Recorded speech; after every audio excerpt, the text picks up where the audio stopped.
Welcome to the Green Kitchen. It's a show that celebrates the link between nature, nutrition, and livelihood. In the second season of the Green Kitchen, we are talking about a very staple food combination which is consumed across the country. This is the Dal Bhaat.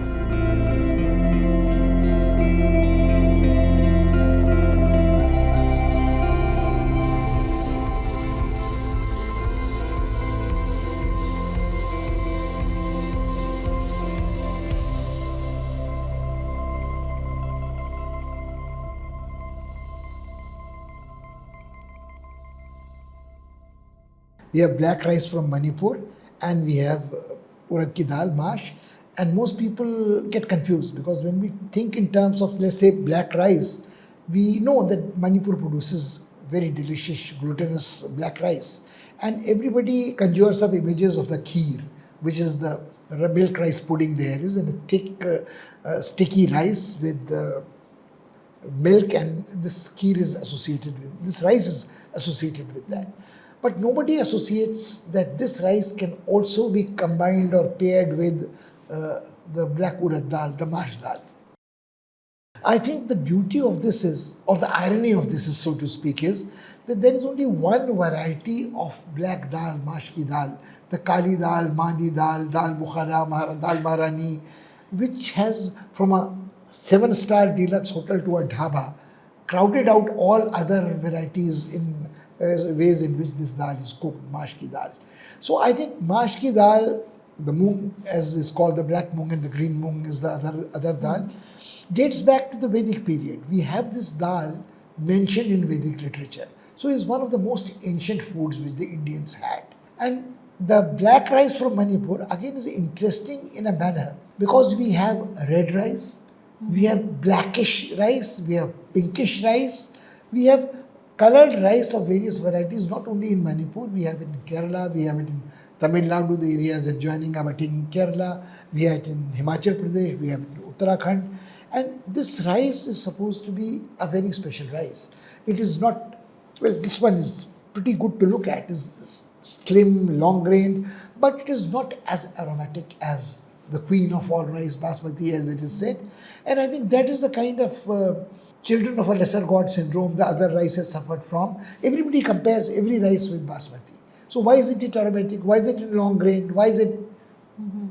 But we tend to overlook that a rice may not be long grained, it may not be aromatic, but it is very flavorful.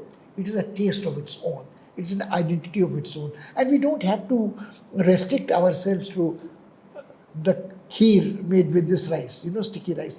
We go to a place like Thailand, they have sticky rice, and we have sticky rice with mangoes. It's a very odd combination, but people eat it not only as dessert, but as a light meal, on the run.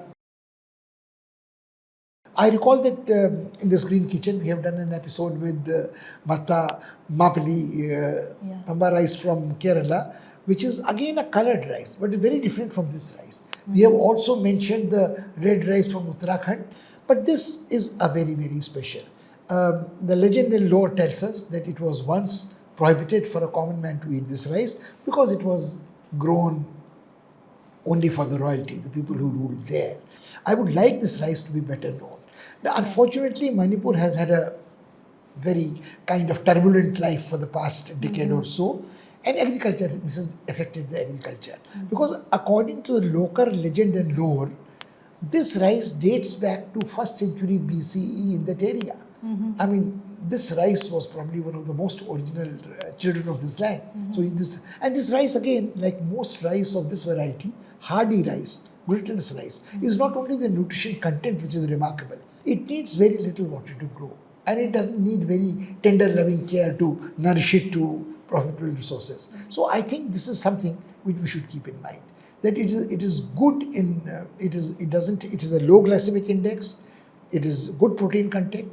The color shows that it has soaked up different minerals, iron, phosphorus, zinc, molybdenum, etc. from the soil.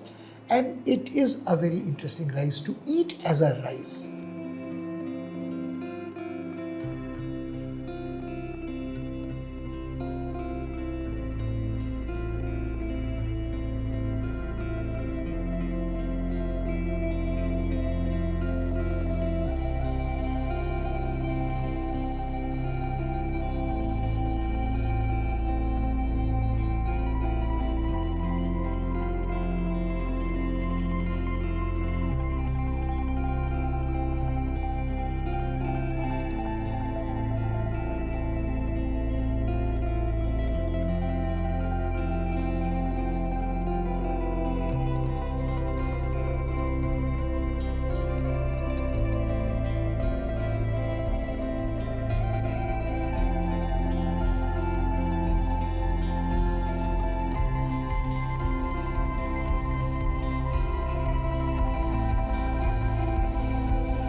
खीर की तरह use होता है, पर हम इसको यहाँ पे try कर रहे हैं इसके साथ, उड़द की दाल के साथ, जिसके अंदर हमने अरबी डाली हुई मुझे है। एक टुकड़ा अरबी का दीजिए। हाँ, मेरे ख्याल में ये बहुत अच्छा है।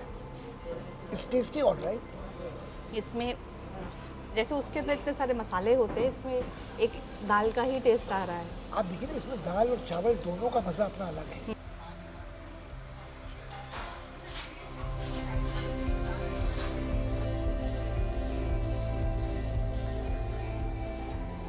The other thing is that when you combine it with the black moong dal, the mash dal, you would notice that this dal is cooked very differently.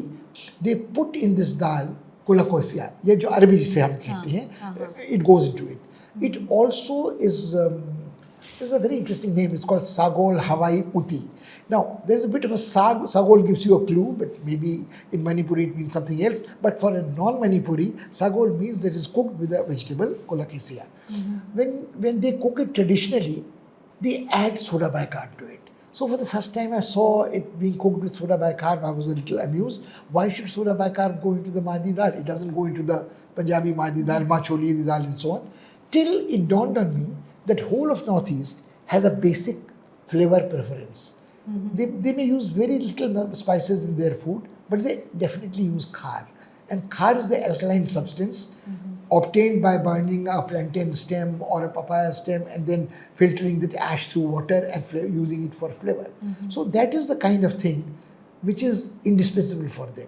There is no tomato, there is no curd is put in the dhams in Himachal Pradesh, but it has a little ginger, it has a little garlic paste, and it, besides the arbi or the colocasia, they put greens, stems of coriander and so on, a pinch of haldi, salt, some chili, and eat it. And when you combine the two, you suddenly realize that what a delicious meal it is, you know.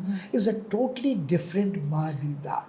Okay, so as you're talking about the Maki dal, Punjabi version and the Manipuri version, as you said, are very different. But are there other versions in which this dal is consumed across? See, what happens is that you call dal makhani, and everybody puts on dollops of butter on it.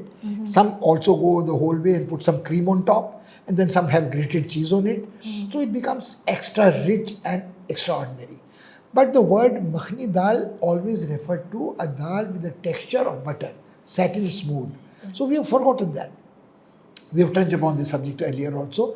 But then I think if you cook it with rajma, it's a different dal. If you cook it with black gram, it's a different dal. You cook it with some other rongi ki dal, it might be a few grains of that other dal. But it changes the texture. Talking of colocasia going into a dal, please remember that when we were doing the kulthi ki dal, gehat ki dal in Uttarakhand, they also, the dal has a very thin viscosity. So to make it the gravy more substantial body, they also add some yam to it or colocasia to it. Yeah. So what they do here is to make it a very nice complementing the chawal and the dal combination. The other thing which I would like you to probably share with our readers is that when we talk of Manipur, we go back to the days of Mahabharata. And Arjun, during the days of exile, had married Chitrangada, a Manipuri princess. And he had stayed there a reasonable length of time. So a bit of Manipuri flavors had seeped into the heartland of India when Arjun returned. A bit of forage foods. And when we talk in terms of Manipur, so many images come. The beautiful floating islands in Loktak Lake, the dancing deer Sangai, the beautiful valley of Imphal, the women which have a matriarchal road there. But we somehow or other tend to think that they are all meat eaters. They eat fish, they flavor their food with fish paste. Actually, that's not quite true. If you see the state of Manipur or the princely state of Manipur, which joined British India very late at the turn of the 20th century, has a very strong Vaishnav tradition.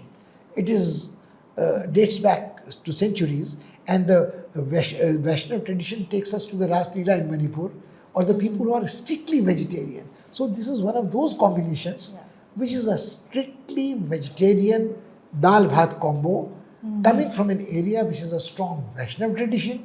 And I'm only surprised that despite the Krishna connection, despite the Mahabharata connection, despite the Ras Leela, and beautiful fabrics which are woven in Manipur, why have we not tried to innovate, improvise, or try it out. The vegetarian combination of this dal bhat. from जैसे Manipur. आपने कहा इसको अरबी के साथ बनाते हैं, ये वाला कॉम्बिनेशन क्या ये भारी नहीं हुआ? जैसे कहते हैं कि आयुर्वेद में कि ये भारी है और नहीं, हल्का है, तो सुनिए, ये भारी खाना नहीं हो दिस इज अ वेरी जाएगा? Good question. इसमें I have always been amused कि आपको डॉक्टर ने बताया है कि आप कटोरा भर के पिए और फिर कहें थोड़ा और चाहिए, बड़े स्वादिष्ट थी और चावल भी उसमें और साने. Why don't you have 2 spoonfuls or 3 tablespoonfuls of rice, maybe have 2-3 tablespoonfuls of dal and a piece of arbi. How's it? Talking of heavy dals, how's this dhaba dal with malai and cream and grated cheese not heavy? I forgot. In Manipur, in this dal, they put a pinch of hing also. In traditional Ayurveda, hing is supposed to cure the vat, which extra vat which this dal generates. So fine. Also, the kheer would also do the same thing, I suppose. Will do the same thing. If you recall Mahatma Gandhi, who was a very frugal eater and experimented not only with truth but food all the time, used to promote meetha soda, bicarbonate of soda, instead of salt to anybody who came to his ashram. So I would say that this is a healthy dal, and have no fears, it is not heavy.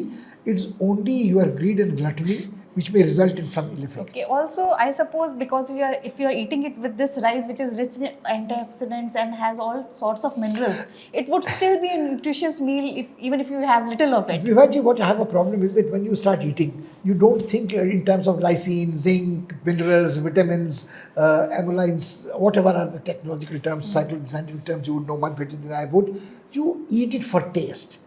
Shuru mein, this rice is an acquired taste. You can eat it in a kheer, 2 spoonfuls in a dessert. But if you are having a dal bhat combination, you probably would be reluctant to take a large helping. And when you are experimenting with Mahadi dal with arbi, you are used to the Punjabi dhaba dal, so you go over the net. They say ghar ki murgi dal barabar. The old phrase translates, if you cook chicken at home, it is like lentils elsewhere. I would go the other way around. I would say, घर की दाल मुर्गी बराबर. If it's a well-made dal at home, it can beat the chicken anywhere else. And you see, the urad dal has other interesting stories. We are surprised, we call it the Punjabi dal, but it's not a Punjabi dal. It is cooked in Kerala, it is cooked in Manipur, it is cooked in North India, it is cooked in Uttarakhand, it is cooked everywhere. Phrases in our popular language say, उसकी छाती पर मूंग दल दिए, is a black moong. या उड़द के पापड़ अमृतसर में बन गए, तो पापड़ मिलना हो गया. आपने कहा दाल में कुछ काला है, मगर ये तो पूरी की पूरी दाल ही काली है. This rice, is it easy to cook or does it take longer to cook than all any all other rice type? which is sticky and all rice which is of a hardy variety is like millets, takes a little longer to cook than the fancier rice. But because it is more nutritional, is more flavorful, I think it's worth the trouble. Because it has been maybe parboiled when it is husked, more nutrients stay with it. So I would suggest that one should master the art of cooking this rice, like all sticky rice, and enjoy it. With this, we come to an end of the season 2 of the Green Kitchen. In this season, we talked about a variety of rice and legume varieties from across the country. I hope you enjoyed this season, and please do try these rice and legume varieties and let us know what you think about them. Till then, happy cooking, and we will be back soon. Thank you.